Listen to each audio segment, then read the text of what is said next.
विश्व के सभी मानवों को वैद्य गुरुदेव मिश्र का नमस्ते। Life style and world peace YouTube channel में आप आते हैं, इसके लिए बहुत बहुत धन्यवाद, ढेर सारी शुभकामनाएं। आप बंधु इसमें आते ही लाइक करें, सब्सक्राइब करें, बेल आइकन बटन को दबाते हैं, कमेंट में अपना विचार लिखें, मोबाइल नंबर छोड़ें, अपने कंट्री का नाम लिखें। अगर आप पुण्य के भागी बनना चाहते हैं तो आप सब्सक्राइब के साथ साथ शेयर ज़रूर करें। हमारा संपर्क नंबर है 94 71 26 98 82। आज हम भाग 2 पर चर्चा करते हुए बुढ़ापे के पागलपन, डिमेंशिया का शारीरिक, मानसिक और सामाजिक प्रबंधन पर चर्चा करेंगे। बुढ़ापे के पागलपन भाग 2 पर आज हम चर्चा करते हुए बात को आगे बढ़ाते हुए हमें मनोभ्रम के कई प्रकार होते हैं, जिसे हम डिमेंशिया के नाम से भी जानते हैं, जिनमें से कुछ प्रकार हे प्रगामी, विनाशक या क्रम से खतरनाक स्थिति तक पहुंचते हैं।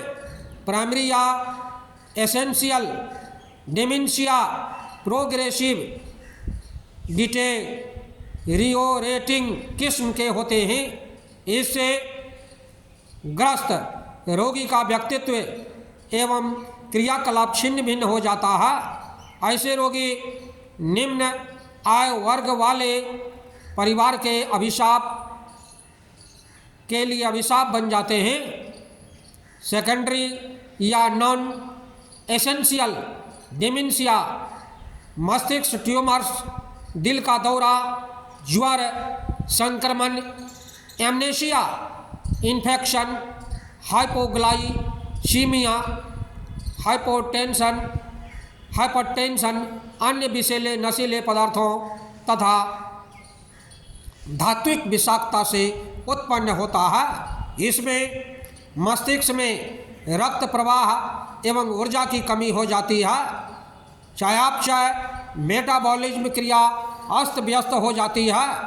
इन कारणों से मस्तिष्क के स्नायविक कोशिकाओं एवं ऊतकों को कितनी क्षति पहुंचती है के आधार पर रोग की उग्रता का पता लगाकर निदान किया जाता है।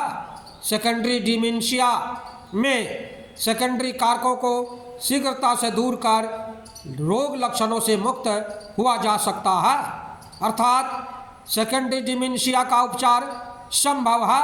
बहुरोध, गलितांश, मल्टी इन्फ्राक्ट यानी मस्तिष्क रक्त की नलियों में रक्त प्रवाह के रुक जाने से, स्नायु कोशिकाओं तथा ऊतकों के नष्ट होने से उत्पन्न होने वाला डिमेंशिया असाध्य किस्म का होता है।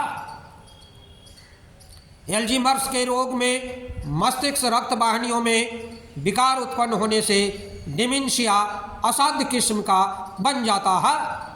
डिमेंशिया की तीव्रता, उपचार की संभावना, निदान आदि की जानकारी के लिए रोगी का ईईजी, सीटी, एमआरआई, ईसीजी, रक्त की जांच, पेशाब पखाना आदि की जांच की जाती है। काउंसलिंग तथा स्नायविक मनोवैज्ञानिक जांच से खंडित व्यक्तित्व एवं न्यूरोलॉजिकल आदि समस्याओं का निदान हो जाता है। डिमेंशिया के रोगी में स्मरण शक्ति का क्रमिक ह्रास, याददाश्त का खो जाना, छोटे मोटे कार्य भी नहीं कर पाना, कार्य क्षमता एवं क्रियाशीलता में कमी, छोटे मोटे सामान को उठा पाने में असमर्थता, आत्मविस्मृति, जाने पहचाने एवं चिर परिचित चेहरों को भी नहीं पहचान पाना, स्वयं को भी पहचानने से इनकार कर देना, बात बात में इकरार एवं तकरार बरकरार रहना, अपना नाम पता, अपने परिवार, सगे संबंधियों तथा विगत जीवन के बातों को भूल जाना, अपनी पहचान की सभी चिन्हों, विषय वस्तु, सामान तथा अपना पराया सभी को विस्मृत कर देना। कभी कभी संवेगात्मक अस्थिरता, क्षण्य रुष्टा, क्षण्य तुष्टा, क्षण में रति, क्षण में मासा, हर हमेशा निराशा, आंशिक अथवा पूर्ण स्मृति लोप, शीघ्र क्रोध या आना, चिड़चिड़ापन, सामाजिक व्यवहार में उदासीनता तथा जीवन शैली में एक विचित्र बदला बदला सा व्यवहार दिखने को मिलता है। किसी भी कार्य में पहल करने की इच्छा शक्ति की कमी होने लगती है। जीवन के प्रति मोह, जिजीविषा की चाह खो जाती है।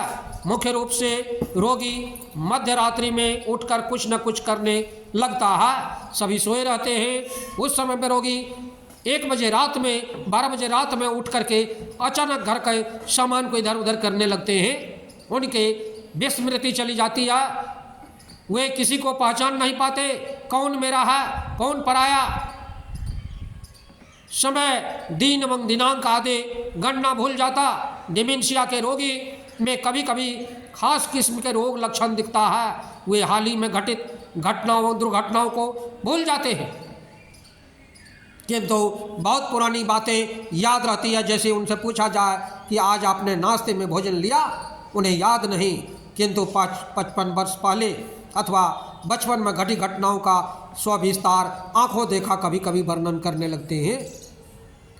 रोगी की इस प्रकार हम देखते हैं कि उनके शरीर में हमेशा कुछ न कुछ बदलाव होता रहता है। बंधुओं, भाग 3 की अगली कड़ी में हम इस पर विस्तार से वर्णन करेंगे, चर्चा करेंगे। हमारी चैनल माते इसके लिए ढेर सारी शुभकामनाएं, बहुत सारे साधुवाद।